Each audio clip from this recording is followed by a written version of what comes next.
Welcome back, everyone. This is episode 125 of the Jiu-Jitsu Dummies podcast. We are brought to you by Black Belt Digital Marketing. Anything you need to build your business on or offline, it's website design, Google Ads, graphic design, printing, we can absolutely help. Check us out at Black Belt Digital Marketing on Instagram or our website, bbdigitalmarketing.com. Request a free review of your entire online presence today. My name is Milton Campus. I'm a brown belt training out of South Florida. Welcome back, everybody. We got, not Bo behind the camera. Bo's off to the side over here. I got a little audience now. It's kind of cool. Bo still shows up for the recordings. We got Christian actually behind the cameras over here. Ben's back there somewhere as well. So we got a nice little team going here. We're super happy. And yeah, it's been kind of cool in the new studio, right? It's different. But I like it, so it's we're having fun. Don't forget to like, comment, download, share, click that subscribe button. We'd really appreciate the support. Joining us today is Malachy Friedman. He's a second-degree black belt under ATT founder Ricardo Liborio. We'll do a few quick shout-outs, and then we'll get him in here. So thank you to our friends over at Fro and Roll. I did it again. See, I get friends at Fro and Roll. The friends gets me every time with Flow and Roll. Hands down, the best custom gi and no-gi gear in the business. I got one of their shirts on today. I love them. Don't believe us? Visit them on Instagram at flowandroll.com, or excuse me, flow_n_roll, and check out all their custom designs. Bo's got a shirt on. He's over there going like this. Look at me. I got a shirt on too. They create really cool custom designs for academies across the country. They're very much known for their pre-order program. So what does that mean? You can actually, if you're a new gym owner or you're an existing gym owner and you want to stock up, he'll put your stuff online. He'll do the designs, put your gis, no gi kits online. The orders wind up paying for even the stock that you're going to keep for the gym. So I'll let him explain it to you. You can reach out to them at flowandroll@gmail.com or just go to their website, flowandroll.com. And then if you order anything online, you get 20% off with code JJD. Okay. Shout out to our friends over at Neutral Zone. Neutral Zone Clean. It's a clean day or is it a CBD? It's clean, right? Yeah, we do every other episode. Neutral Zone Clean. I just cleaned my my headset with the wipes, right? So staying clean on or off the mat. Post-COVID, we're always worried about, staff and COVID itself, right? We're just worried about all those things. So I think more people are, even when we ask our belt washing question, Bo, right? More people are saying that they're like, well, I didn't used to wash it. Now I wash my belt, right? So look, it's all about staying clean on and off the mat. Check them out at neutralzoneclean.com and use code JJD for 20% off. I said 25% off the last. It's 20. I believe it's 20% for clean, right? Or is it 25? 25 for clean? It was 15 originally. It was 15 originally. I think it's 20 or 25%. Go check them out. Leo Optics. Where are my sunglasses? I love my Leo Optics. My bamboo sunglasses. I have them out because I do actually wear these on the way to the show. So these are my favorite glasses. It's actually like wood with bamboo. You can request the little stripe. I am not a black belt. He sent me this with the red stripe, which usually signifies a black belt. You can request your belt rank as this. They'll put the stripe. He actually does them individually when you order. So check out leooptics.com and use code JJD for 10% off. Also, thank you to Bioprotein Technology. That's these guys right here. See, look, I'm getting all buff, Bo. Look, a little bit, right?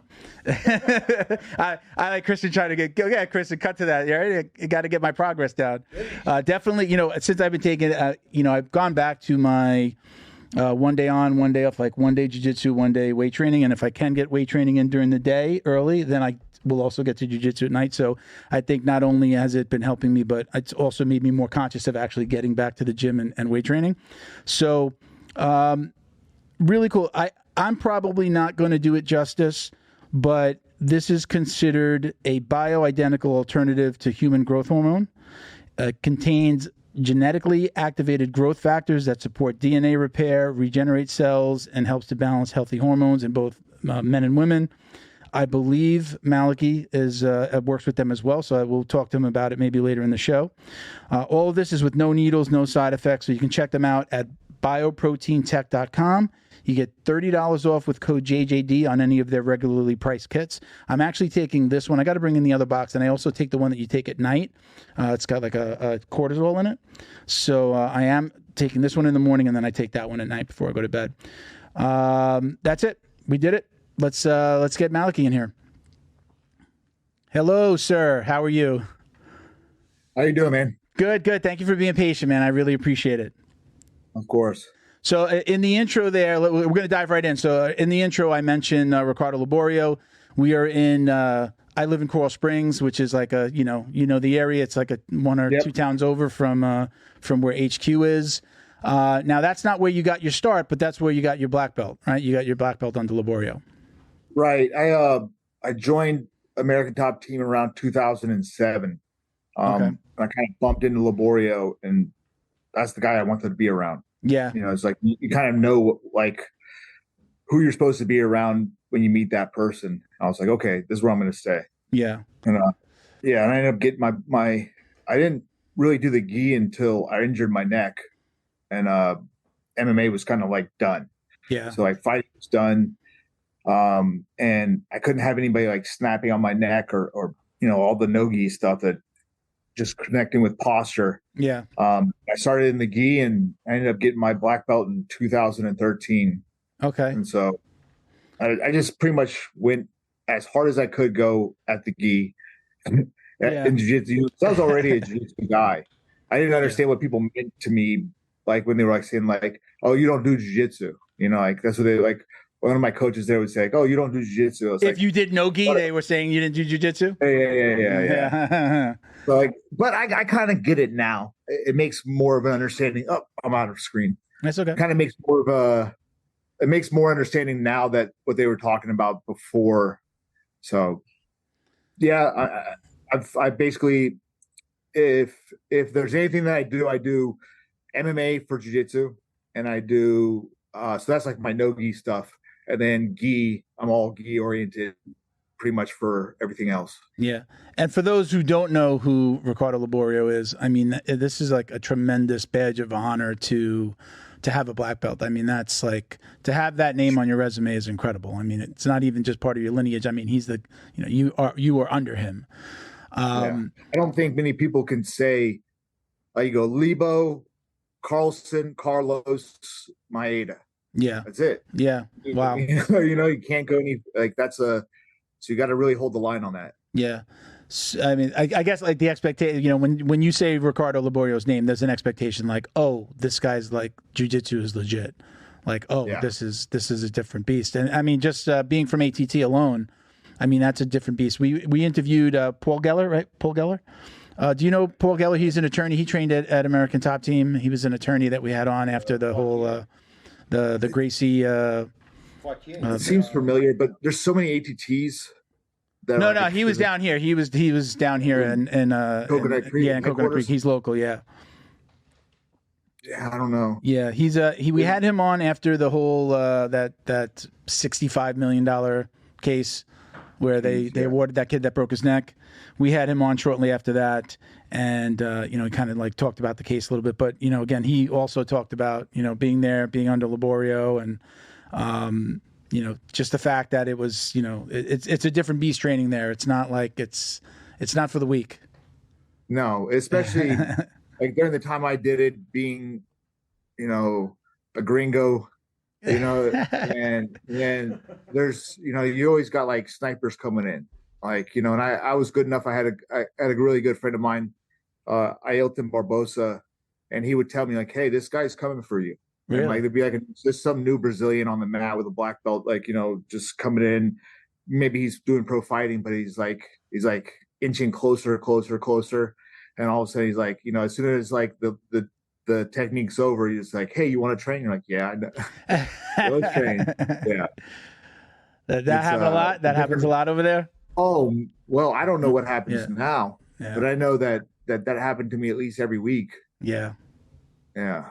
Well, so that's again definitely I think there's two badges of honor there: training at HQ period, and then getting actually getting your black belt on Liborio. So that's really cool. So go back. You mentioned MMA.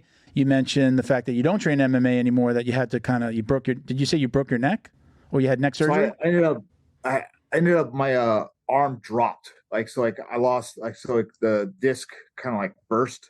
Wow. And so my whole arm just didn't work. Yeah. And then I waited a year trying to get it better. I was training the gi while I was waiting that year. And then I had it fixed, but the neck problems were just so bad. And then all of a sudden I was training again and my other arm dropped. So I had 2 neck surgeries and a lower back surgery. So it was All a that, rough the deal. arms dropping, that even the first time happened during training? Were you training and then that happened? Yeah. Because one of my worst injuries was a groin injury, and I couldn't figure out where it happened. And I realized I slipped in the shower, and that kept me off the mat for more than a few weeks. That was like my second worst injury besides blowing out my knee. But I tore my groin too. It's and the worst. Yeah, it's bad, man. Everybody thought it was a contusion in the beginning because it happened from somebody kneeing me in the groin. It actually tore. And then I remember having to go corner a fighter in the UFC, and we're in Vegas and he's in the showers, like in the saunas. And like I remember walking on the wet floor, but like having to do like the tiniest little steps because there wasn't that much stability. Oh yeah, man, it's a terrible injury too, man. Yeah, I didn't realize. I remembered where that I got the injury in the shower when I did it a second time. I'm like, this happened when that last time. So actually, I moved into a new house and it just had like the shower was just slippery after a couple of showers. It didn't have like really good traction. We had to get some mats for it. Didn't realize it, and I just like literally like a big stand up shower. So I had to like it wasn't like I can just brace quickly. It was big, and I was like there was no place to grab. Yeah. And then when it happened the second time, I'm like, oh, that's what it is. Actually, one of my training partners bought this little. It almost looks like a jock strap. It's got this little pad that's maybe like a triangular shape, and it just you put it on, and it goes like between your leg, almost like a cup, and it just gives you pressure there. Because that's the thing that helps it, right? Is that when you have that groin injury, if you press it, like especially like you cough or you sneeze, like you're like, oh shit, I had to like put my hand there. Well, it just puts constant pressure. So he was wearing it yesterday, so like still has an ongoing injury. Training through it, but with that pressure on it, you can actually perform. I used it for a little bit, but then I kind of got better, and I'm just started pulling a lot more guard. I just got it on Amazon. I don't even know the name. I could send you a link when we're done. I mean, whatever happens to me, there's like the injuries never really go away. It just one gets worse than the other. Yeah. And so like right now, I don't feel my groin. I feel my lower back and my hip. But I'm guarantee you the moment that my lower back feels better, my groin's gonna hurt. So you know what I mean? I'm going to an orthopedist for my shoulder, and every once in a while I get like I guess it's bursitis, like around the elbows. Like, so I get a lot of pain here. So if this shoulder's hurting and then the bursitis acts up and this hurts more, I don't feel this. And he basically kind of told me something along the lines of like, your brain is really they both hurt. They are both hurting, but your brain is focusing on this basically. So like this is sending signals that this hurts. So as soon as this gets better, you're just feeling this. The pain never went away. It was there, but your brain is just interpreting it in a certain way. So you're only getting the signals from this. So layman explanation there, but that's kind of it. We feel like, my shoulder's better. No, it's still bad. You've got worse pain in other places. Brain can only concentrate on one bad thing at a time. I think that's really that's what it is, right? Yeah. So I've just learned. I mean, I guess. I call it the dirty little secret. The dirty little secret is if you do jiu-jitsu long enough, you're going to have a lot of problems. On our last episode, we were talking about kids or 2 episodes ago, we were talking about kids who do like a lot of inversions and like use their feet to get people off of them when they're in the guard. And I'm like, I look at those and I'm just like, man, if this kid keeps on training, he's going to have so many back problems when he's older. And even my coach, like his son has been training since he was in since he could walk. He's 16 now, and he'll yell at him when he inverts. He'll tell him, get off your shoulders, kid, stop. And my coach has got his back is all messed up, and he's been training for 2 decades. So I look at those kids and I'm just like, oh man, I've been training. I started at 41. I'm 50 now. I've been training for 9 years. So like at 41, I could take, was a little bit more athletic, and slowly but surely, little things. Right. I don't let them keep me off the mat if I can get onto the mat. I just train through the pain now. I used to tell people, don't do that, get healthy. And now I'm just like, I just don't want to miss. I need the jiu-jitsu more than just for the exercise. I need it for this. I need it for the brain. I need to, for the stress release and relief. So yeah, I train through just my injuries now, but I think I have enough experience to know how to train through it, where I'll pull guard a little bit more. I can, maybe favor one side over another. Okay, this side hurts, so I'll lean to this side, pull guard, make them go to my right. I don't know. It's how long did you take off when you had your injuries? Man, I mean, like, I can think of so I've just started positional rolling in the past year. Okay. But there was a year and a half where I wasn't able to train. If I did train, I was in such bad shape that I couldn't teach, and it became a question of hey, so a lot of my training came from teaching. I was drilling the moves, using the moves, doing it over and over again, feeling it, but knowing that and then I'll put myself in certain positions with guys that I know. And I'll be playing, I'm working a lot more on my, the lasso guard, where I just put a lasso in, foot on the hip, and then hand on the collar. And we'll go as live as we can go from those positions until there's a pass or there's a sweep, right?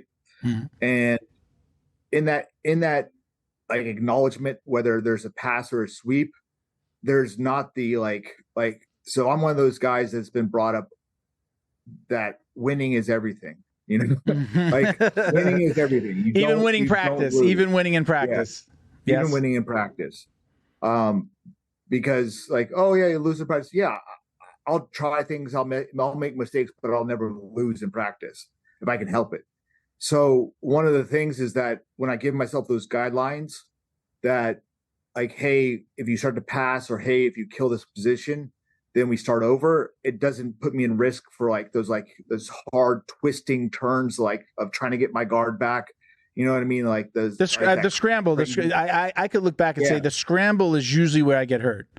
The scramble for position is usually where a lot of people get hurt, because that's when you're throwing yourself around, twisting and turning, and then it's just maybe I want to bring that knee with me. Yeah, exactly. So we kind of cut down the scrambling and just put it as in more of a box, and that's really helped me train more, work out more, try my jiu-jitsu more. So if you get past this parts, you win. Sure. And then we restart. And it's really that's the way people should be training anyways. You should be putting yourselves in those positions constantly, and then when something goes wrong, go back to it again, because you're not done. Think about how many times that we're put in that we do half guard, and then somebody passes your half guard and you never go back to half guard again.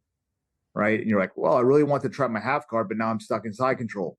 And it's well, then work side control. No, well, sometimes you should be working just your half guard. And you say hey, if you pass my guard, let me get it back. Hey, so it's that continuous training in that one area. And a lot of wrestlers do it, and a lot of other sports do that. And in jiu-jitsu, it's kind of playtime. And if you really want to get good and have a good guard and keep that person in the guard, you need constant reps in that guard. Sure. So I know at my gym on Friday, Saturday, and Sunday, Friday's a more advanced no-gi class, and my coach is super into Z-guard, lockdown, just different sweeps from the lockdown. So we do a little bit more advanced class, and since last year, I mean, it's all about the Z-guard and all of these, we do all of these crazy sweeps and, letting the leg go from lockdown, but then folding the leg. So Friday, Saturday, and Sunday is very specifically that, and what it leads to. So it always starts there, right. But we do that. It's positional training. We do 1 hour, unlike a normal weekday hour class where it's 10 minutes of warm-ups, 20 minutes of lessons or learning a move, right? And then we spar. It's 1 hour of positional training, starting from drilling it, then, like you said, fighting out of it, stopping when somebody passes and going back to it. So we've adopted what you just said. We've adopted that. We didn't always do it like that, but Friday, Saturday, and Sunday, it's always like that. It's 1 hour, and then even on Saturday and Sunday, we'll go an extra hour of rolling, of an open mat. Yeah. So it's really fun, and I enjoy that more, especially as an older player. Again, it helps with not how you're going to get better, really. Yeah. I mean, that's the trick, is that you get comfortable in a position and then you learn to branch out from that position. Yeah. Yeah. And a lot of people are like like buckshot. They're all in different areas and they know how to do a mounted arm bar, but they don't know how to pass De La Riva. So that's never going to happen. Yeah. You know, so it's like, you got to learn, you got to survive in De La Riva, you got to survive in Spider, you got to survive in these areas long enough to be able to pass them. And then if you can pass them, now you can worry about your arm bar for mount. Sure. You know? So let's talk about the social media side of things for you. Not that there isn't a ton of other things to talk about, but where I discovered you on Instagram and you doing these, like, you know, short, I would say probably under a minute, you know, tutorials of a move, like, you know, things every white belt should know, or different videos. How did that get started for you? Was there intention behind that? I'm going to do this and create this channel, or were you just putting out moves and then it took off? So for a long time, I was putting out like my own stuff. Like, I wasn't having any editing. I wasn't having like any like catch, you know, like catches, like what's it called? Clickbait. Sure. Yeah. There's a certain, you know, like when, I mean, it's the truth. If you're a blue belt and it says every blue belt should know this, you're like, oh, let me just check this out. One of my biggest videos is like everything's something about like white belts, you know, you need to know this, you know, and unintentional. I wasn't clickbait either, you know? Yeah. So I was putting out my own stuff for a while, and I had a pretty good group of followers. I had 30,000 followers. And then I was like, you know what, man, I'm just not making the money that I would like to make. I'm just not, like, I'm getting tired. Like, this is becoming like a chore to shoot, do something. And I was coming out with like crazy stuff too. I was like stuff that I was like, nobody was doing, like, just, I'm like, oh, people are going to love this. And it's like just an insane move, and it's getting like no movement on it, you know? And I realized that, okay, well, most people who are starting most people in jiu-jitsu are new, right? So I was not thinking about them at all. I was thinking about the fancy stuff. Mm-hmm. And then, so we just kind of got back to the basics. I started working with a company that was shooting, editing, doing the different things for me. And just one day, it just shot up. Like, I was like watching it, my followers, and it was like 99,000, 90,000. All of a sudden it was like 150, 170, 180, 190. It was like just in one day. Yeah. I don't know what happened that day. Yeah. And so now I'm sitting around 230, and sometimes I get good feedback on stuff I do. And sometimes, like the last technique that I did, which was controlling the back, I thought was like brilliant. And it got just, you know, like, it's always the one. It's always the one that you just put up, or you put very little thought into, and it's just like, oh, that's the one. That's for whatever reason really liking. Yeah. But the one that I'm like, this is the one that everybody should know, because this is a huge detail. And like, I'm thinking like, this will be good. It just turns into crap. And I'm like, I feel like yelling, like reposting and be like, look at this again. But you know what? That's a technique. That's like a social media technique, and I've done it myself. When I first started putting out TikTok videos, I was doing it myself. Side note: I own a marketing company, so I kind of do this stuff for clients. You know, it's kind of what's helped the podcast. The marketing experience has helped with this. We weren't, you know, real and social media specific, so I started doing it myself and playing with it. And some of that old stuff that I would cut, I found a little program online that would cut up like I'd upload to YouTube and then download it, and then it would cut it together for me, or cut together like chunks from the episode or suggested snippets, and I would just post those. I've gone back to the very beginning and reposted those, and now they've taken off. Not just because we had more followers, but you know, just different time. Some of them still didn't do well, or ones that did well didn't do as well. But I mean, that's like, you know, I've watched other like content creators outside of jiu-jitsu talk about just reposting it and see what happens. Was it the algorithm? Was it the time of day? You never really know, but it's never. Everybody didn't see that video the first time, right? You have so 100%. Many new followers, like, so that you know, some of your initial content, they didn't even see unless they went back through everything, and it's unlikely that they went through everything, you know. So it's not a bad idea to repost. And right, we're always looking for content to post, right? As people that do this, 100%. Yeah. you know. So yeah, just not a bad idea from just like a marketing perspective or marketing strategy. But you're not just doing the Instagram stuff, right? You're putting out content in other places as well. And I heard you talk about like a website that you're developing to put your content as well. Yeah, so I have madlabbjj.com. Okay. Also, my name, malachyfriedman.com. There's the same place. And I have pretty much all my lessons that I've taught in my classes edited and uploaded. And then I put them together like just putting them up was not the best, because like people want them in organization. Yeah. So it's like, so now I'm organizing small collections of like, okay, neon belly stuff. Okay, here's like my next thing that's coming out, I'm doing entries. So like a lot of people have issues with getting into single leg X, or what are the different ways that, like, when something gets killed, where do they go next?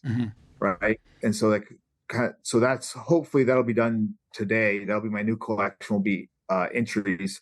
And a lot of it will be single leg X, but it's like, hey, you're stuck in this position. You want to get a single leg X or X guard. Here's, 30 different variations of getting into this guard. And when somebody's killing something else, and I think that's really the most important part of jiu-jitsu, is the chaining together safe positions, so I put together so it's madlabbjj.com. And I have like 800 videos on there, but I got a lot of organization. and that's okay. And that's okay. You talked about your Instagram following. I pulled you up before, and I'm in this world, and again, I do this for clients, so I'm super conscious of like seeing somebody's followers, and I could swear that you were definitely like between 30 and 60, somewhere in that range. I mean, we booked over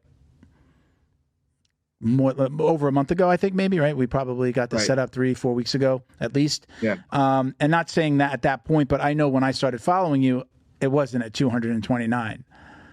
Like, that's amazing. So congratulations. Thank you. Yeah. Yeah. That's great. That's a huge jump in a short amount of time. So yeah. From 30, and it took like a 1 month and a half. It was like, it started going 40, 50, and I'm like, it's like ticking slowly. Now it ticks super slow. Yeah.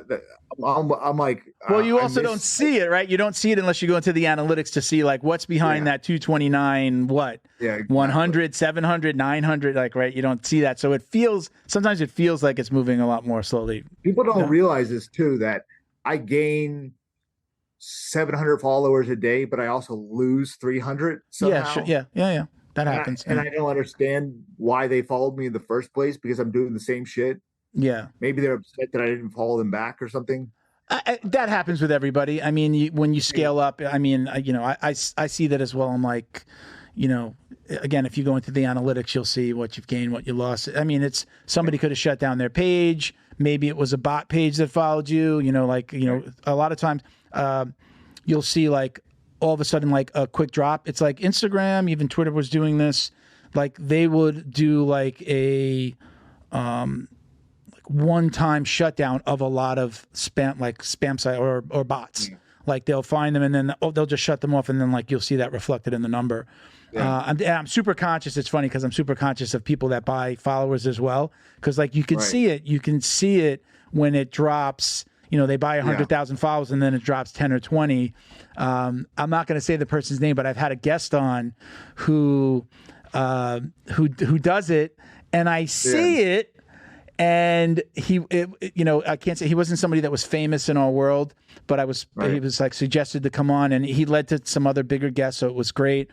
But I see it like trying to buy clout, right? Yeah. When you've got 200,000 followers, you should be getting a significant amount of likes, comments, share, whatever. You should see that. And when you've got 200,000 followers and in 3 days you've got 2 likes, it's obvious. Like there's certain things besides the fact that you can look at somebody's followers and see, these like weird page names or like no titles and no names.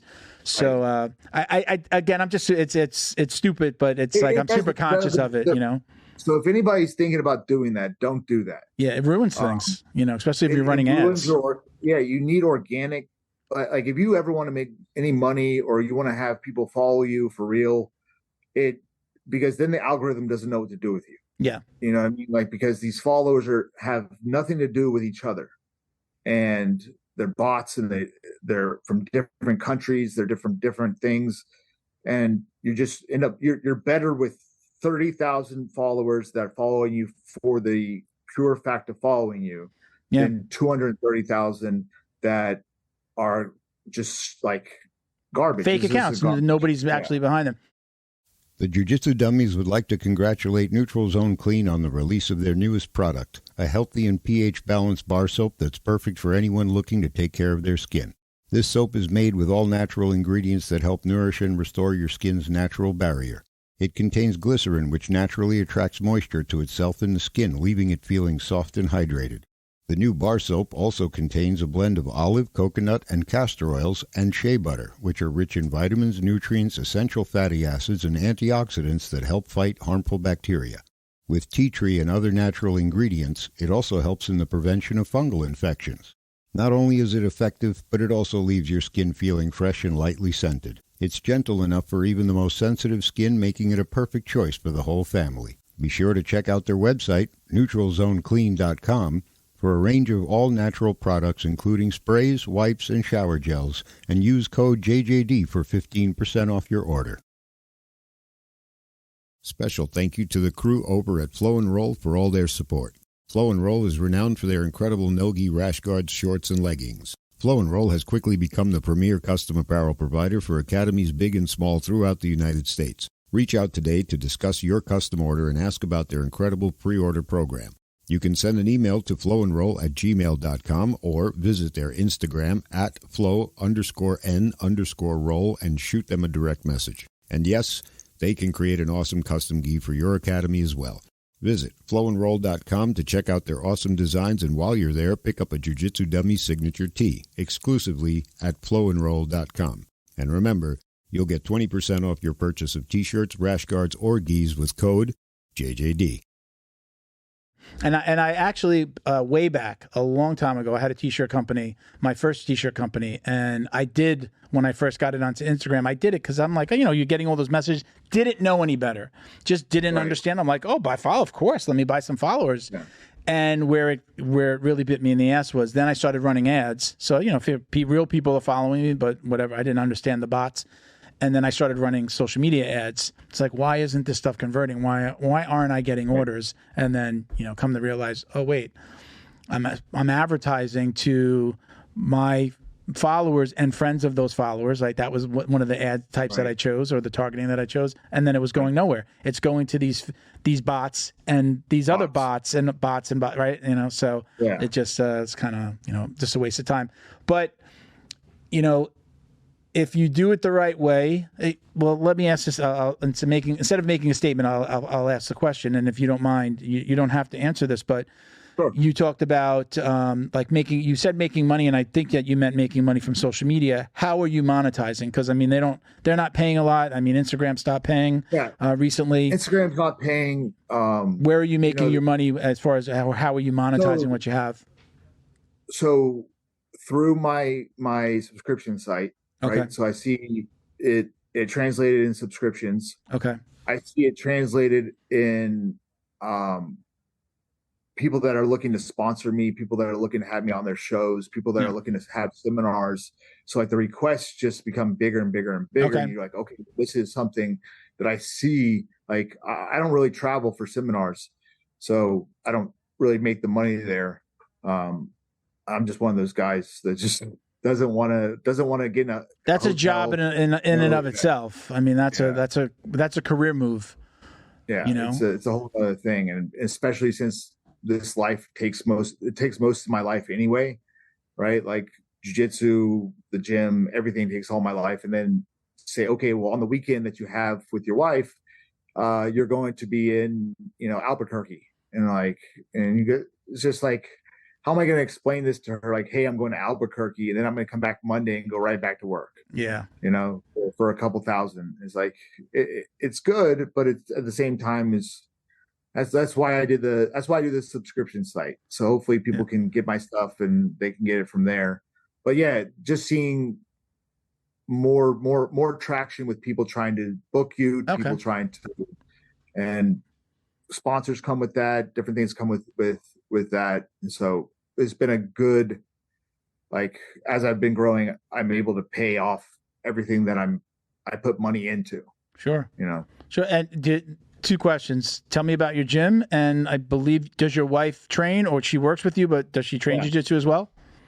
Yeah. So she took some time off. She had a heart arrhythmia, some stuff that just wasn't going right. And she's finally feeling better, or not feeling better, but more has it more under control. So we've been drilling privately. We've been drilling privately and doing techniques and stuff. But she helps with my kids' classes sometimes. She's the front desk a lot. She's also figures out how much money we have and how to spend it and how to pay taxes and stuff. Sure. So CFO.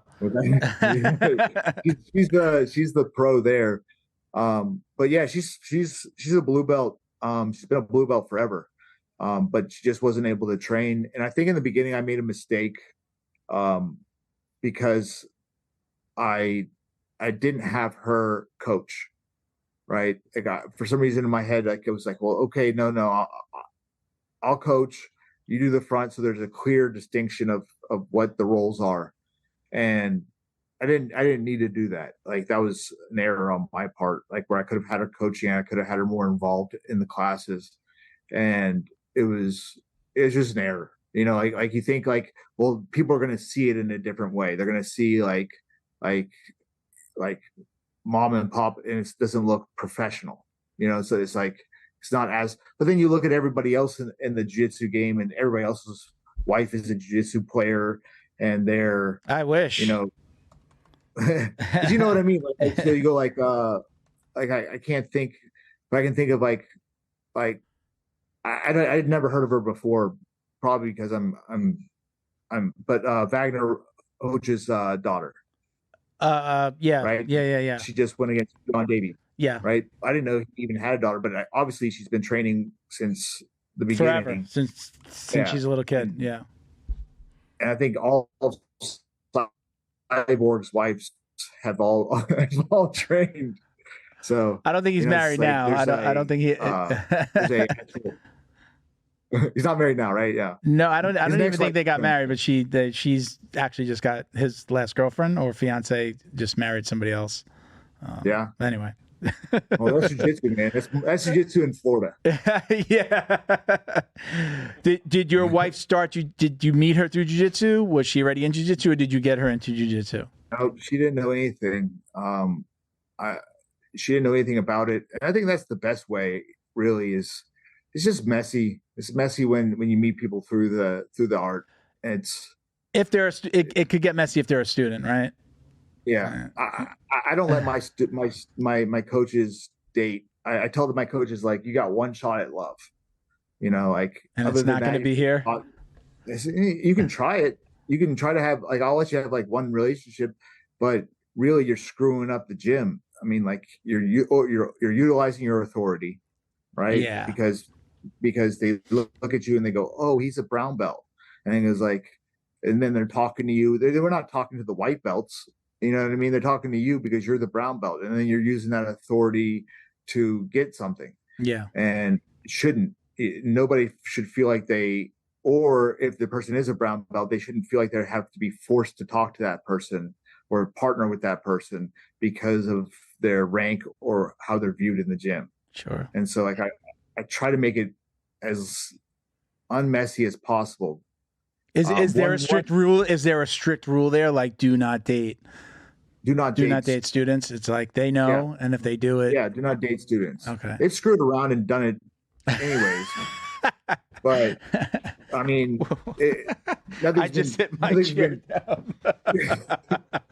Nothing's been like terrible, but like it's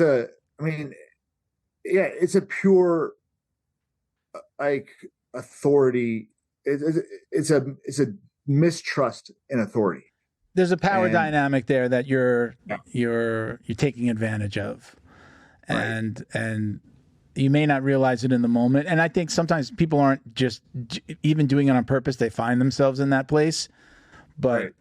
when it comes back to bite you in the ass, now you were the boss, right? You're essentially the boss or the manager of this place, and this is somebody that's working under you, training under you, and it does not look good when it comes back if there's a problem. And we've seen all the stuff that's happened, and we've seen people, overstep their line, and coaches have said, and not to bring up any coaches because I can't speak on anything that I don't really know about, but they apologize to their wife. They're like, I shouldn't have done this, but it was consensual, right? And so they're saying it's consensual, and the other ladies are saying it was not consensual, right? And it's like, dude, look how bad you're fucking up. Like, you're fucking up so bad that you're like, you don't even realize that you're abusing power, that you are wrong. Like, you're wrong. Not only are you wrong to your wife, but you're wrong to your student, because there's a power dynamic there. And even if it was like, maybe there was uncomfortableness or there was some kind of something happened, if they felt like they needed to do it, that's an abuse of authority. And that's why the military kicks your butt out of the military for stuff like that. Yeah, I think coaches have to also realize, like, this is a business, and if you have a problem with another student, I mean, it's the same as, like, I know the equivalent may not be exact, but let me say that, right? When you have a new student come in, a white belt, and then everybody's beating up on that white belt, like, they're not going to come back, right? You're screwing with the coach's business. I talk to my fellow students all the time, and I say, take it a little easy on the guy. You shouldn't be trying to rip a wrist lock. We had somebody the other day do this. It was like the kid's third class, and a purple belt was ripping like a wrist lock on this guy. I wasn't at the class. I heard the story later, but it was so much. It wound up in a chat, in one of the chats that I have with some fellow training partners. I mean, it's the same thing. It's just like, you're fucking with my business. So when somebody understands it, I may not only lose them, but I'm going to fire you. So now I lost a coach, a student, maybe two students and a coach. And I think sometimes I even know a story that a lot of people don't know about, and I won't go too deep into it, but where there was this is not at my school, just for the record, where the owner's son, the owner's son started dating a lot of girls in the gym, and that became a problem. But he's there, and he's a coach, and I believe he has a financial interest in the gym, and that gets around. Now I'm hearing it second, third hand, but even that, he's not realizing he's just being a guy, right? He thinks he's just being a guy. But there's a power dynamic even in a young teenage coach. He knows it. He knows it. You think? Everybody knows it. You know when you're the peacock. Yeah, that's true. Yeah. You know when you're the peacock. You know when you're the guy. You know when you're the guy that can smash everybody else's girlfriend or boyfriends. You know you're that guy. Yeah, I guess. You feel that, you get that push, and you're like, I'm the man. And then they use it to get girls, and it's like, that's not why jiu-jitsu was created. It's not why the gym was built for you to hook up with a bunch of chicks. It was to make people feel comfortable with themselves. It was to give them a healthy outlet. It was to give them self-defense. It was to give them a sport. It wasn't designed so that it was, especially in places like Top Team or things like that, where fighters are taking advantage of just regular students. It messes with the money, and somebody's going to leave the gym. And do you ever have to have conversation with students? Do you ever have you see students starting to date? I've had students come up to me after I've talked to one of my coaches, thinking that they were going to lay into me and be like, well, why you got to ask what's going on with him? It's like, because he's my coach. Number two, because it's not allowed. No, I'm even. Let's take it further, though. I'm saying student with another student, right? Where students start dating each other. Have you ever had to step in the middle of that? I try not to step too much involved in that. So, if I tell them, I say, listen, this is what I tell the guy. The lady is usually going to win. I said, so if you're in this relationship and you think like, hey, I really, really like this girl and I want to see where it goes, I'm not going to stop you. I'm just going to let you know that you're in it with a year contract. You're in a year contract with me. Number two, that women can be so good at what they do is that if they break up with you, all they have to do is show a little bit of attention to somebody else, a little bit of attention to somebody else, and you're going to be in a whole nother world of hurt. And I'm like, you don't know what she could do to you. You know what I mean? Yeah. Like, you're not going to win this one. Yeah. Like if unless she's being super sweet and just like a nice, and like if she wants to turn those screws in the unit there, all she's going to do is just hang out with a couple of your friends, and your friends are not going to say no. And then you're going to be sitting there on the outs going like, F this sucks. I want to quit. I'm going to go to a different gym. Because the girlfriend that you were digging is now just like they don't even have to like be flirtatious. They just have to be give another man attention, and it's going to drive you crazy. For me, I was married up until recently. Of the 9 years that I trained, I started training after I met my ex-wife, so we were dating, living together. My rule for myself, just because I never wanted my wife to walk into the gym and be like, oh, look at you being all chummy with the girls. We have a heavy female presence in my gym, always have. Right. And if they want to roll with me, fine. I never really seek out unless it's like one of the really like tougher girls. It's just like, she's just really one of the guys anyway. She's like, kicking her asses. I just never got chummy with the girls. For me, it was that I never wanted my wife to walk in the gym and see girls like, oh, hey, Milton, give me, like I'm sure most of the girls in my gym are like, man, that guy's such an asshole. He doesn't even say hello. I just never wanted to get chummy because I was in that situation. Again, now I'm not with my wife anymore. But I still kind of feel that way. Like I feel like when you get too friendly, it comes off weird in the gym. We're in a very intimate sport. And then it just looks like you're hitting on them. It looks like you're up to something, especially if you go to, there's 20 guys and 20 girls on let's say 10 and 10, 10 guys, 10 girls on the mat. And then you go over and roll with the girls when there's plenty of guys to roll with like that. When I see that once in a while, I'm like, what are you doing? What about these guys over here? Why are you rolling with the girls? And we've even had like our male and female classes like in separate rooms in our gym. It's relatively big, I guess, for us. And our the owner's husband and wife team, both black belts, both third-degree black belts, she would have her own class with the girls. And sometimes we're together and sometimes we're apart. Right. But usually even when the girls are on our side, they put cones on the mat. And like this section is for the girls and then this is for the guys. And I look, as a father, I have daughters. I have a stepdaughter and my daughter.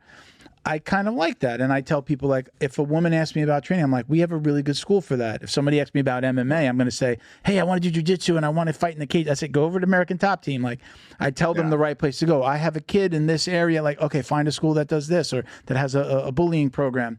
But when it comes to, we have a great women's program. And again, that they're like, I would say like they're kind of protected. Like there's an eye on that, especially post, the BS, the fight sports shit that happened down here in South Florida. So I feel comfortable telling a woman like, come to our gym. We have a great program and your coach is going to be a woman. So it's a good thing.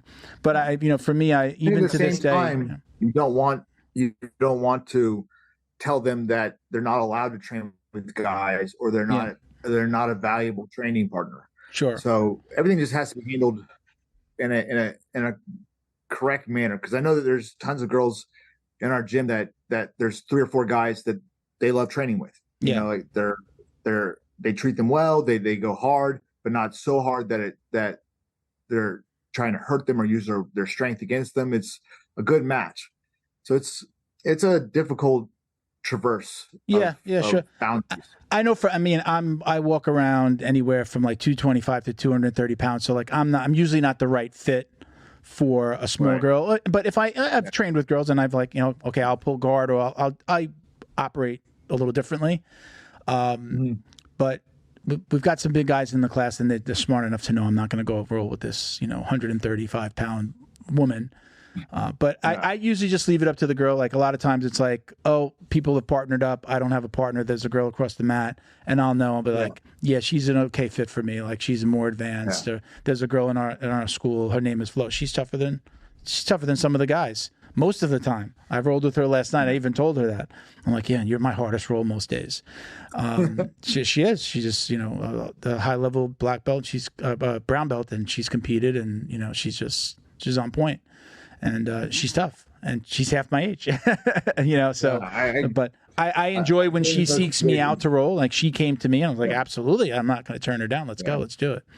So, I mean, that was just been my personal preference, and I've been told like, hey, you're overthinking it, but I don't, it makes me comfortable. And again, when I was married, it made me more comfortable to know again that my wife wasn't going to walk in, and see me like being all chummy with people or just rolling around with the girls. Like, really? I only saw you rolling with the girls today. What's going on? You don't tell me that when you come home, So that's a bad day. Yeah, it's going to be a bad night too, right? Yeah. So where are you coming to us from? You're on the East Coast? I'm in Charleston, South Carolina. Tell everybody where your gym is.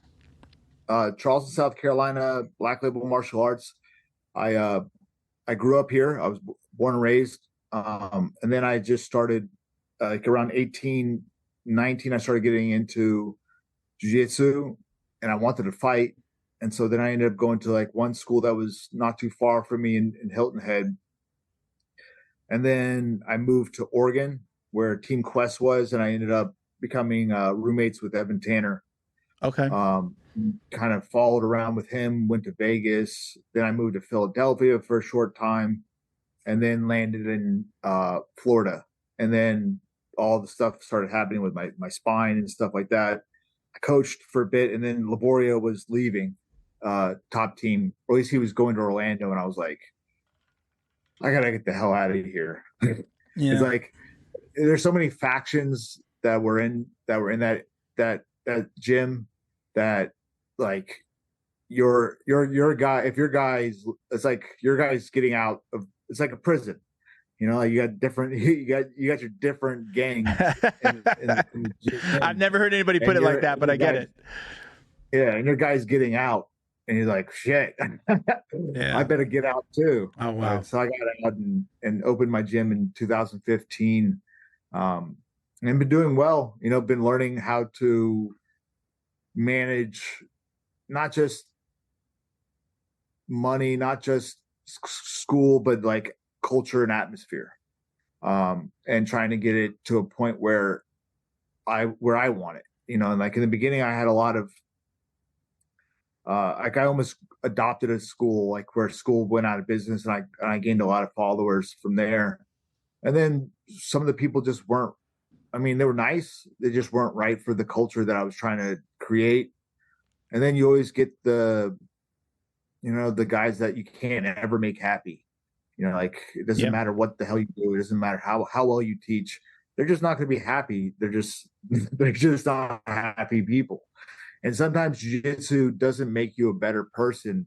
It makes you more quiet than you have ever been. When you're a white belt, purple, brown, and black, it amplifies who you already are. Yeah. Right. Because now you can swipe and you can do whatever you want, and you can have the ego and this and that. And so you see that kind of happen slowly when you start to belt people, that they change a bit, and you're like, oh dude, don't change. The reason why you got this belt is because of who you are. Yeah. Don't change it to some other person. And so right now we have a really good culture, and I feel good teaching my classes, and I feel good being around the people I'm around, and I feel good around the kids that I coach. So because I coach all my kids' classes. Sure. So that's like one thing that I think no like black belt owner does. But I love the kids. We win a ton of tournaments. We have like, I think we're like an unbeaten streak right now of like nine wins.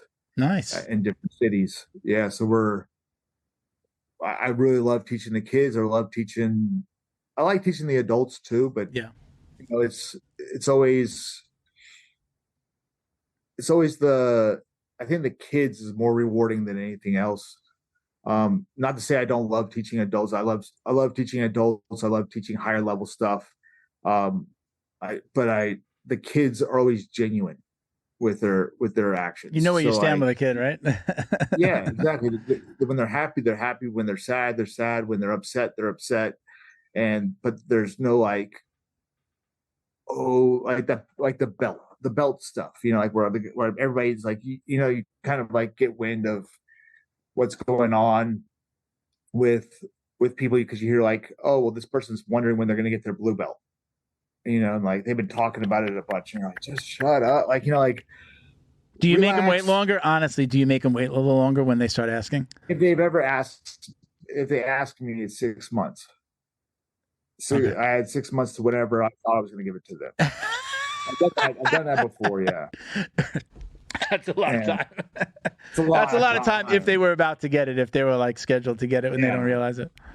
I've never asked. I as a matter of fact, I asked my coach to wait only because I was my first coach's first student. I trained with him from the time that he opened his. We traded marketing, so like I traded marketing for lessons, and I was like his only student in the beginning. So I was like going to class for 2 hours like every day, and basically getting a one-on-one most days. And then students started to come in. So I got my belt relatively quickly. I wanted to compete. He was going to give me my belt like before Christmas, and I said, "Hey, there's a tournament. I want to compete. I want to do my first tournament," and it was in January. And I said, "Can you push the promotion until after I do this? Let me compete once at white belt, because then I would have been at blue." Right. So I want to try this. Let me try it at white belt. So I asked him to push it off, and he did. So then I wound up getting my belt really at like my 7th month right after that competition, which I did well at it, and I felt like I deserved it. I didn't understand that like a lot of gyms would. Some gyms would be 1 or 2 years at white belt, but I was really legitimately helping him coach. Training 2 hours a day, 6 days a week. Yeah. Going to open mats, traveling to open mats with him to see his friends and doing an open mat. So I was like really like got into this like heavy. I tell people I loved jiu-jitsu before I even got on the mat because I was such a UFC fan. I'm like, I got to learn this part.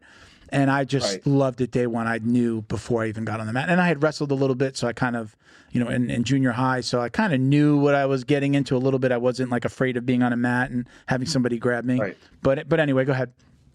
No. So, I mean, you can definitely get, if you are spending 2 hours a day, 3 hours a day training, you can get good pretty fast. Yeah. Like for me, like, so my usually it's 2 years for me. Because I feel like the blue belt is more important than any other belt. And I feel like a lot of other gyms, they put the blue belt as the least important.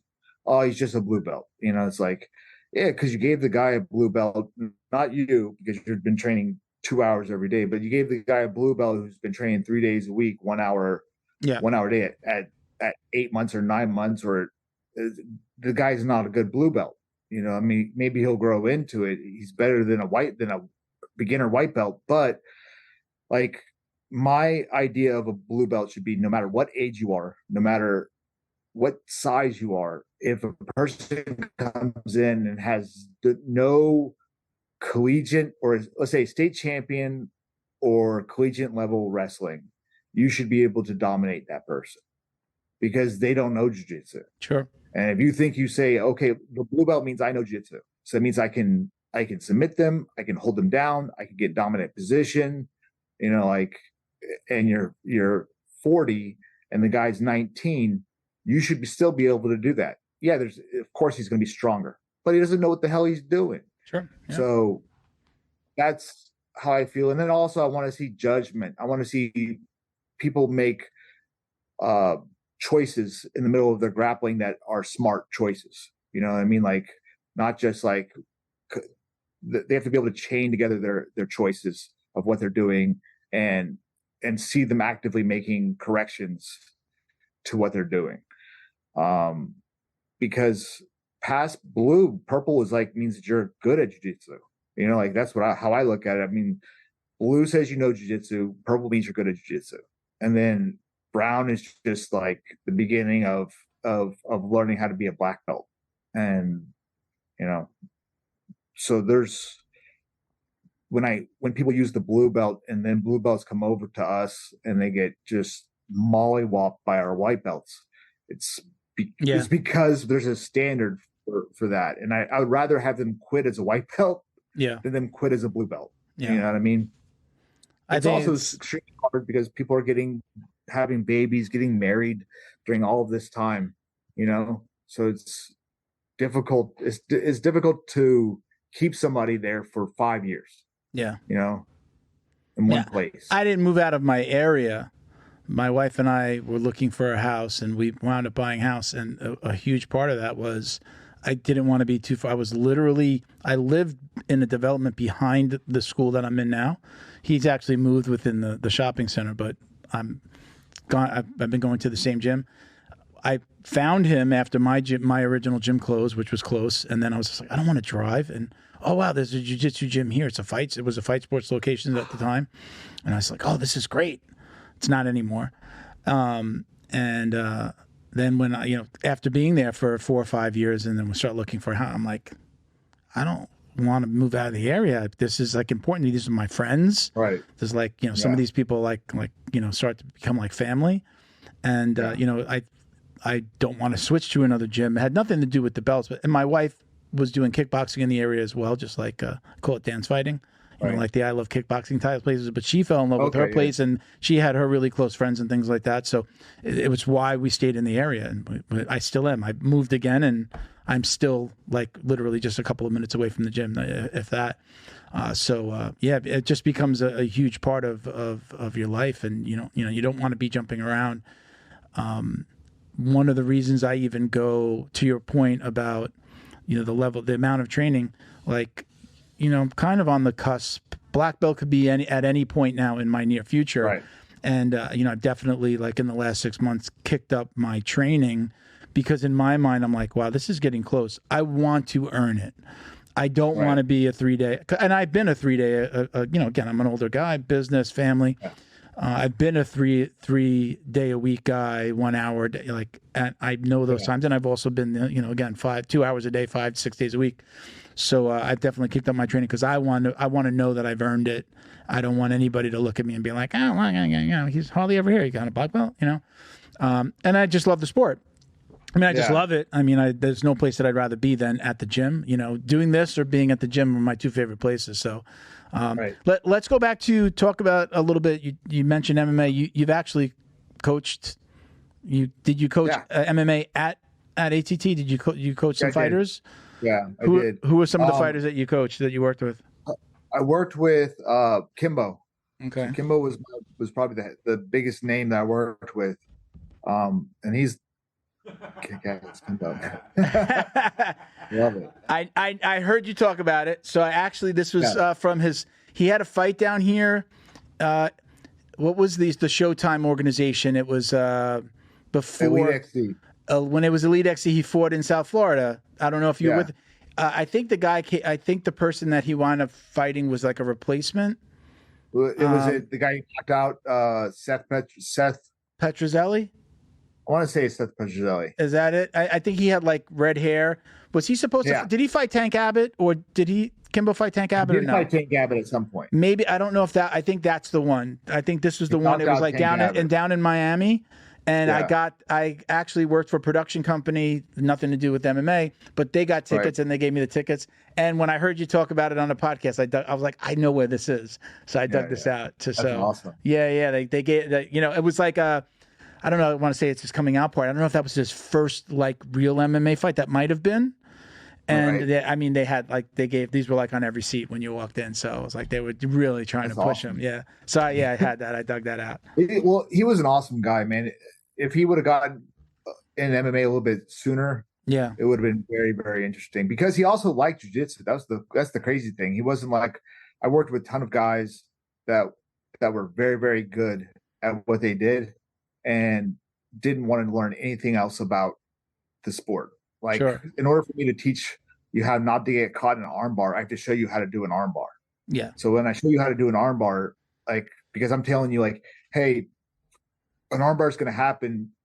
There's going to be a foot on the hip, And so like I walk them through the different things. I show them what makes it tight, and then I got to show them how to deconstruct it.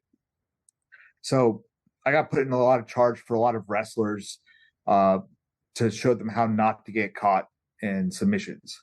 Some guys were awesome. Some guys were just jerks. There's just some guys that are like, they want the quick pill, and I'm giving them the quick pill, but I got to show them first what things they got to look out for, and how, like, if you're gonna learn how to do get out of a guillotine, I'm going to show you how to do a guillotine, because that's going to help you understand how to deconstruct everything, right? Like the angles, everything, the way they're crunching their body. How are you going to get their arm up in the air? How are you going to start attacking the grips? So I worked with Scoggins, the 125 one champion, Jared Brooks. Okay. Some of the Urbina brothers. I mean, I was always kind of like scattered. Like, so, like, I worked with Yoel Romero. Yeah. To tell you a guy who was so good at grappling and knew so little jiu-jitsu but it just didn't matter. Like I remember like Liborio telling me like, hey, work on hip escapes with him. I'm like, with Romero? Oh, okay. Yeah. Okay. I work on hip escapes. That was during I believe the Tim Kennedy fight. Maybe it was after, but it was for the Tim Kennedy fight, I think. And I thought for sure that Tim Kennedy would have submitted him, like if it went to the ground. But I mean, Yoel was just a monster. That's the truth of it. Like he may not know what he's doing in jiu-jitsu, but he's not going to get submitted. Well, he had that wrestling pedigree, though, right? I mean, that was the big thing. So he can somewhat handle himself with takedowns and some groundwork, but maybe jiu-jitsu wasn't his forte. Jiu-jitsu wasn't his forte. Being on his back was his forte. Yeah. But I mean, like, there's always the guys that like. I shortly worked with Joe Schilling, and I would say that, like, I'm not even sure if he would even remember this, because I remember I didn't really follow kickboxing too much, right? So I didn't know that he was special, So I didn't treat him special. I was just like, okay, working with him, showing him some stuff, and then he went to the adult jiu-jitsu class, and he was trying to do jiu-jitsu with them. So he was like he was actually trying to do jiu-jitsu with other jiu-jitsu people. He's losing to basic, it's my dog. Hey, that's Layla, okay. Come on. Lay down. Stop whining. So he was losing to these guys, just like regular Joe Schmoes. And no care about it, just trying actual jiu-jitsu moves that he was just taught. And I'm like, hey man, if you stick with this, you can be really good one day. And I'm like, and then later I'm like looking up like different things, and something comes along that it's like Joe Schilling's a part of American Top Team, and I'm like, holy crap. I'm like talking to this guy. I thought he was just like a schmo off the street, maybe a semi-pro that they gave me, like, hey, help him out a little bit, work on some stuff with him, and I'm like, and I'm nice and everything. And he was a great student, and then he went into the adult class, and I'm like, man, this guy really wants to get better, because his ground game isn't good, but he's working on it. And I gave him a good pat on the back and said, hey, good luck in your career. I think he'll do really well. And I didn't know that he was already killing it in kickboxing, right? Yeah, of course. He's the man. Yeah. So fun, those moments. That's a good lesson into, like, you never know. Once you start training in martial arts, I think you have a lot more respect. Like, if anybody that starts fights or gets in the fight, like, you have a lot more respect and, like, probably a little bit more quiet. You lose the ego a little bit, because you just never know who you're talking. Like, if I can do this, I don't know that guy's not training somewhere, right? I look at Joe. I think Joe Schilling's the guy that knocked out the guy in the bar that, like, got in his face a little bit, right? That's Joe, right? That guy had no clue who Joe Schilling was, and look, put him on his ass. And good for Joe. He got. I think they found him innocent of those charges, right? Yeah. So good for him. But yeah, that's a good lesson right there, man. To hit him first. Yeah, he did, right. He gave him one of these, like, hey, like, Yeah. Wrong guy. Don't do that. That's a bad idea. Even, I mean, that was a stupid move because, I mean, you still see, like, he's not like a small guy. I think he was taller than that guy, and he's like, Much obviously bigger. looks in shape. And this guy still did, he didn't think he was going to get anything back. But yeah, that's kind of funny. So, hey, listen, let's move into, we're going to do, we do these questions that, like, a lot of people give us, like, the same questions when we ask for questions online. So we do this, and we call this the drill down. There's my sound effects guy. All right, so we used to call it a speed round. It's no longer a speed round. You can elaborate on any of these things, but I'll just ask like the most common questions that we get from people. So we just wind up asking every guest these same questions. All right, so gi or no gi, what's your preference? Gi. Okay, takedown or pull guard? Man. That's a hard one. It's a hard one. Listen, I like winning takedowns, but I'm not great at takedowns. Yeah. So it's like, would I rather see somebody pull guard and start action right away, or would I rather see two heavyweights push each other around the mat for 30 minutes? I would rather see somebody pull guard and start jiu-jitsu. Yeah. For me, I'm a guard puller. I'm not ashamed to say it. Most of the time it's because I'm usually bigger than the person. And if I try to take them down, even though I'm not the best at takedowns, if I fall on top, I'm going to hurt them. I'm usually not doing it because I'm protecting the other person. I don't compete a lot, so I don't, or I haven't competed in years. So I'm not necessarily like training for that. My training isn't so that I can go compete with other people. My training is for me. And I've also got to wake up in the morning and go to work, so I feel like that, like we talked about the scrambles, I feel like that's where people get hurt. So I'm usually going to pull guard, and a lot of it's because I'm usually the bigger guy. Music during rolling, yes or no? No. No music playing in the gym at all? So people will turn music on, and I'm cool with that.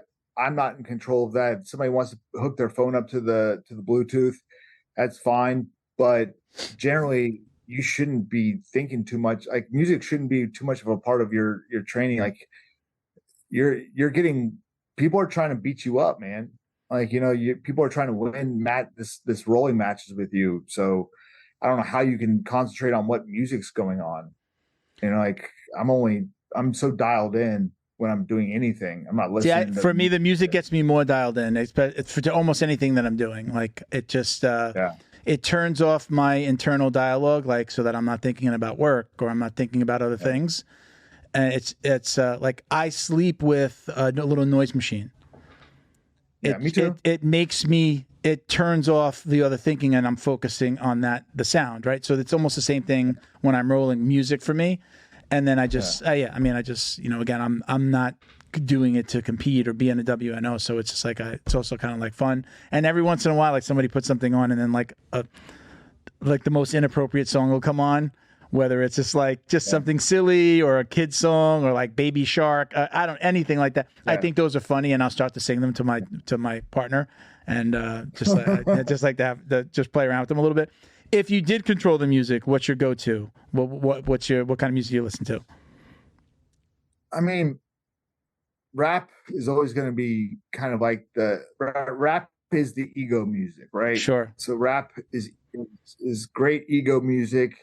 And it helps you get pumped up and make you feel like you're the best person on earth, right? Yeah. Because that's basically all rap says. I'm number one. I'm the best. But I also really like 90s alternative. So 90s alternative, something like that. I let whoever wants to put the music on, I'm fine with. Sure. I'm not thinking. Now, you got a Black Label shirt on. That's the name of your gym. Do. Yes.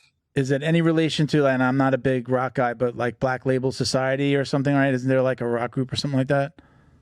No.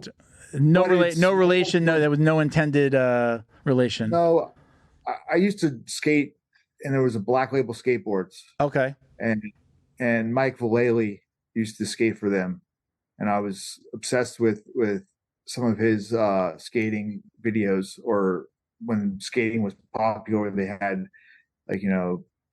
like highlights of like a DVD. And so that's probably where it came into my brain and just stuck. Sure. And I was like, well, that's a good name, So that's how it happens. There you go. That's how it happens. We talked about like your life is consumed by jiu-jitsu. the videos, the social media, Yeah. the seminars. Are you like a consumer of some of those same things? Are you on social media watching other people's stuff? Are you watching the WNOs? Are you watching, Flow Grappling? Any of that stuff? No. That's the crazy thing. I don't look at anybody's social media. Really? I don't look at anybody's social media really. I have some friends that I really like on social media that if they pop up, I'll take a look at it. Maybe there's some things in me that I don't like to. So like a writer can't read books a lot of times, because then it's almost like you take like you're stealing from them, and because you're doing it unconsciously, but you're kind of stealing from them, and you're a creator yourself, so you don't want to really steal from other creators. You want your own stuff on it. And so if I look at too much of somebody else's stuff, I'm going to lean towards what they do. And so yeah, I try not to look at too much stuff unless it's something that I'm learning. So like if I'm learning a position and I'm getting better, I'll look at that. But just flipping through different people's stuff, I know who's good. There's some really good guys out there, and I know who's good, and I know who I would like to watch, but I got so much time doing my own stuff that if I start to look at their stuff, what the hell am I going to do? The matches, sometimes I watch later.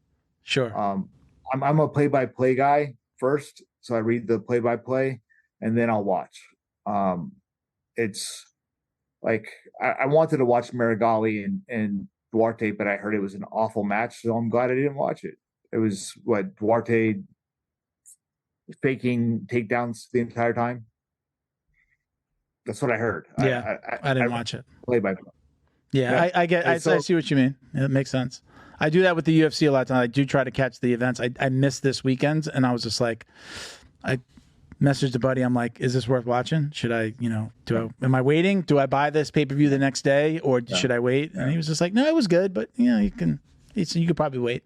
I'm like, all right. Yeah. And then the UFC for the first time put like the whole main event. I mean, not the main event, the main card. They put, even though it was 2 rounds, they put the whole thing on their YouTube. I don't think they've ever done that, where they put the actual like the championship fight on YouTube right after it. So probably because there's poor pay-per-views. He and I discussed. I said, or he said, maybe I think that they're really trying. They feel like. I'm almost going to say Sugar Shane, because this guy said Sugar Shane before. Sugar Sean, I think he said maybe that they're really trying to push him. They believe that he's going to hold this belt for a while, and they wanted to, they want to get, extend the fan base. And then maybe it's all over the internet 5 minutes after anyway. So maybe at least they can control that, and people are going to repost their stuff, and then they get the following and so on. So who knows? But yeah, I do exactly what you just said too. Sometimes I'll be like, is it worth me watching? Should I just catch the highlights? Yeah, man. Too much to consume. I watched the UFC, the last one, and it was good. Yeah, it wasn't great. Yeah. But I mean, that's what they're doing to us now with UFC. They're giving us so much rather than putting together a great UFC card, a pay-per-view. They're putting together 1 or 2 good fights, and then other good fights, but those should be free. The other fights should be on the fight night, and some of the fight night headlines should be on the pay-per-view. I mean, that's the way it happens, right? Sometimes the younger guys, the guys that are coming up sometimes, or a lot of times, just like the women fight, sometimes they just feel like they have more to prove, and they're better fights. I mean, look at what we're getting over in Australia. Adesanya versus Sean Strickland. Nothing taken away from Sean Strickland. He could win that fight. Guaranteed. He could win that fight. He could knock him out. But Sean Strickland's ranked number 5. Right? So you have the champion fighting a ranked number 5. And because you needed Adesanya in Australia. So it's like, that's what happens when you don't make a big enough card. Is that you get the main event, and you're like, the main event's like kind of like, well, Adesanya is a plus, is a negative 300, and you shouldn't have fights like that as main events where a guy is so favored in the fight. And I mean, they should have packed the card better. Yeah. I think I'm not the biggest Strickland fan, only because I'm not big on the talkers. Like, I'm not. I want to see them do it on the mat, and I don't know. I think he's genuinely crazy. So there you go. I mean, like I don't think you can do anything about it. Like, I mean, he actually got. I mean, he actually got famous when he was Orlando, the guy that passed away. I forget his full name. Orlando Sanchez. They were gonna grapple, and he gave him a little of this, like, Strickland kind of had a little bit of an underhook, and he gave him this, and he caught his hand, and then Strickland kicked him, and they got into a little bit of a scrap, and then the guys broke. That's what really made him. He was training for a UFC fight, but that's what made him popular. People like, they found that, and then that took off, and then people started watching him, hearing the crazy shit that he had. I feel like they've moved him because he's been a talker, not because he's been the best fighter. I mean, that's my opinion. I forget who I think he just dispatched one of the guys they thought was going to beat him. Yeah, who was Magomedov guy? Yeah, was that guy of like a last minute replacement though? Didn't he come in as a replacement towards the end, like 2 weeks out? Undefeated. Okay. PFL. Okay. But I still think that wasn't a scheduled fight. I think he still was a replacement. Maybe I'm wrong. Yeah, maybe. Listen, I don't know. It seems like Sean Strickland fights a hell of a lot. Yeah. So when he said he wasn't going to be fighting Adesanya, I knew he was going to be fighting Adesanya. That fight's not going to happen. It's like, yeah, dude, you're a fighter, and like he says, he's a prize fighter. He fights for money, and they're going to offer him just enough that he's going to say yes. Yeah. There's really no other fights in the middleweight division. I'm going to watch. You know what? That fight's more appealing to me though, from like, so like, I don't have like, that guy's my favorite fighter, but I have fighters that I don't like. Like in boxing, I don't like Mayweather, and I've watched every Mayweather fight because I'm waiting to see him get his ass knocked out. And, I don't know the guy, and I'm not, Sean Strickland. I don't, other than just like seeing the crazy shit that he says, I'm going to tune in because I want to see him get knocked out. That's me. I mean, I'm not the biggest fan. And and this is coming from someone who I don't like Adesanya because he's a talker as well. He just talks so much shit. So I'm usually I like the guys that are a little bit more reserved and, do it in the ring. I don't like John Jones with all the bullshit. I don't like Conor McGregor because of all the talking. I wind up, I thank God I'm not a bettor, but I'm usually rooting against them and they always win anyway, though, So. Yeah. Well, I mean, there's a certain amount of confidence you got to have. And then you see Sean, or not Sean, you see, God dang it, Chael Sonnen. Yeah. And what Chael Sonnen's done is sounded like the most pro wrestling, I guess the most fake things you can ever say, right? Like he even says it with a fake voice, and it got him championship fights. Yeah. And then you see Colby Covington, who's probably getting paid by Dana White just for saying things right now and not even fighting. He's not even fighting right now, and he's being guaranteed a welterweight title shot in England against Leon, right? That's what they're saying. Yeah. It almost goes against you for not having an opinion on your opponent. It's a business, like we talked about. It's a business, and that makes for a good fight or more eyeballs, and right. They wind up, whether or not the fight's going to be good, it winds. Yeah. If it gets you the fight, it gets you the fight. What am I going to say? Good for them. I'm just not the biggest fan of it. So. But look what happened to Masvidal. Masvidal got into a fight backstage, said one line, 3-piece in a soda. Yeah. Right? And then all of a sudden he's wearing like Gucci velour Scarface stuff. Look, he fell into that, like all of a sudden they're going to give him like what, Street Jesus? Yeah. That's what they call him. Yeah. And so it's like, if he would have walked away from that, like that version of himself, he would not be getting paid what he was getting paid. Yeah, and look, he's got his own organization, and I think they air it on Fight Pass too. Dana White's been really great about getting his, I would call them like the minor leagues to what the UFC is, right? Khabib has like Eagle FC, right? And I think that aired on Fight Pass, and now he's Masvidal's organization is airing on Fight Pass. So, look, again, it's eyeballs. We're in a world where it's all about the eyeballs and how many people are following you and how many people are tuning in. So, well, all right. So I've got a couple of more questions for you, and then we're going to let you go. These will be short. So we have, let's say we talked about fighting. Who's your favorite competitor to watch, BJJ or MMA? So I answered this a while back. So I really like the Diaz brothers, jiu-jitsu and boxing. My favorite MMA fighter ever was Joachim Hansen from Pride Days. Okay. So if you don't know him, just look up one highlight, and he's the man. Yeah. He's probably the most ferocious guy. Great wrestling, great jiu-jitsu, great striking. Came from Norway, and he fought a bunch of. The best fight to watch is probably Eve Edwards, Aminari, Cal Uno. This was back in the day.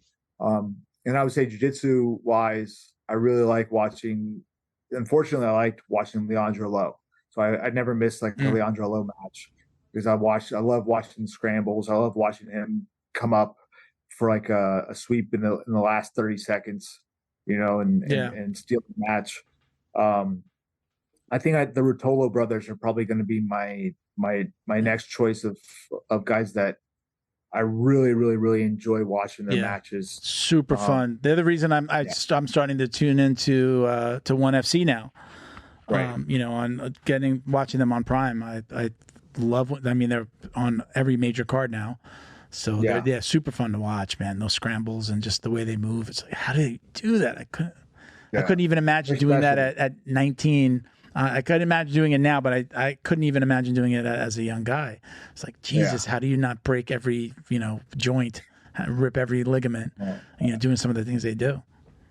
No, I think they're on another level, and we'll see what happens. But their instructionals are better than most other people's instructionals. Okay. And it's like, so these guys are like, they're operating at a very, very high level, like at a very young age.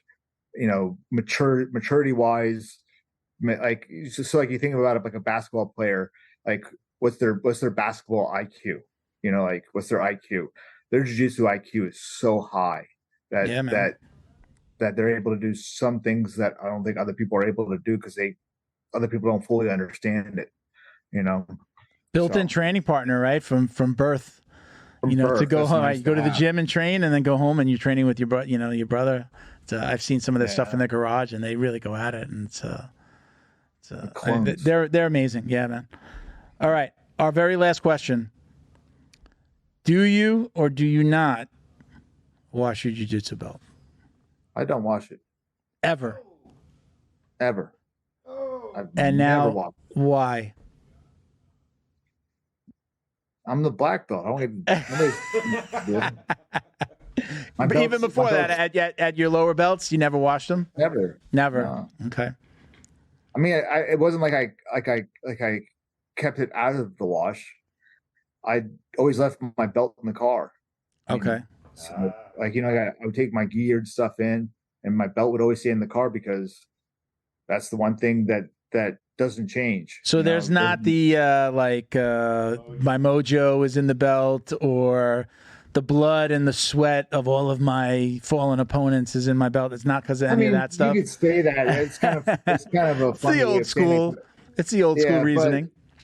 I would have, I have several belts. Sure. I have my first black belt, which is in shreds, so it's 10 years old, a 10-year-old belt, and then I have my other belt that I don't know when I got it. It just goes up as soon as I'm done. I hang it up. It goes. I have like a little hook in my gym. I just put it on the hook, and that's it. Okay. And sure, one day something will happen to that belt, or it'll tear, or something will happen, and I'll buy a new belt. But I'm not going to wash it because fuck. You might show up to the gym one day and that thing is walking around training on its own. Yeah, there we go. Listen, I never understood it. Like, if I create a new disease, then I create a new disease. I mean, like, it's like the 20th COVID variant coming off your belt. Yeah. Everybody can point at me and be like, this guy didn't want to clean his belt. And then maybe I'll get some more followers. There you go. All right. So listen, Malachy, thank you so much for doing this. Let me give you a minute. Do you have anybody at your work? We didn't talk about BioPro. You're also working with BioPro. I am on that. Yeah. Do you love it? Tell me what you think. It's working a lot for me, man. Like, so aside from the facts that I'm feeling better, like I'm feeling more like rejuvenated when I wake up. I'm feeling like, usually I wake up at like 10:30, right? So I'm waking up at 8:30 in the morning now, and not feeling like I want to go right back to sleep. Sure. My hair started growing again. So if you see here, really, like a mullet growing. Yeah. Like my hair did not grow forever. It just stopped like right there. And I've been pairing that with physical therapy. So luckily I paid off my deductible. So I have physical therapy, and I feel like I'm getting stronger faster. Sure. Like it's not steroids, but it's damn good. Yeah. You know what I mean? Like, I'm just about to finish my second box. I'm also taking the nighttime. I don't know if you do the nighttime as well. I do the night. Yeah. I'm religious. I don't, because if I feel like something's working, can't stop. You don't. Why would you stop and test it out? Because I'm actually having improvements in my health. I'm able to train more. I'm having less painful days. My physical therapy is going faster, and I'm feeling better quicker. So yeah, the bioprotein is, like, people ask me, is this for real?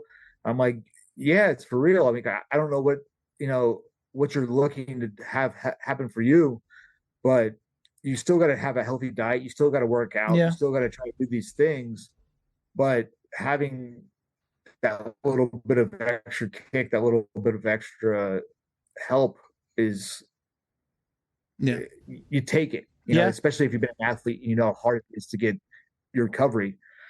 I'm on it. I've been on it for 4 months, and I'm probably never coming off of it. Yeah, man.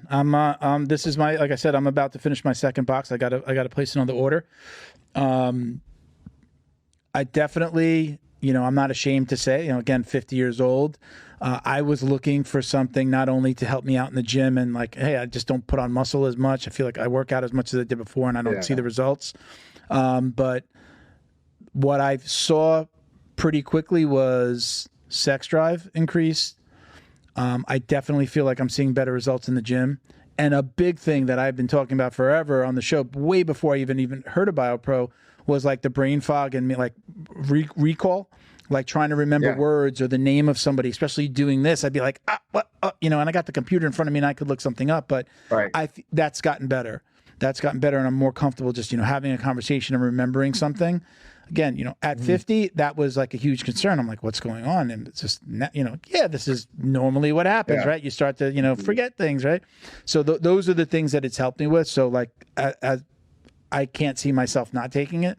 I don't see a time where I'm like, I feel like it works and I'm going to continue. I actually had somebody call me recently and he asked me, and I was like, hey, Mo, is this for the show or you really like, is this working? I'm like, dude, honestly, I flow and roll. I wear their shirts. Feito IT, like he's my IT guy. He put in the security system in my house. Like I'm actually working with the people that sponsor us.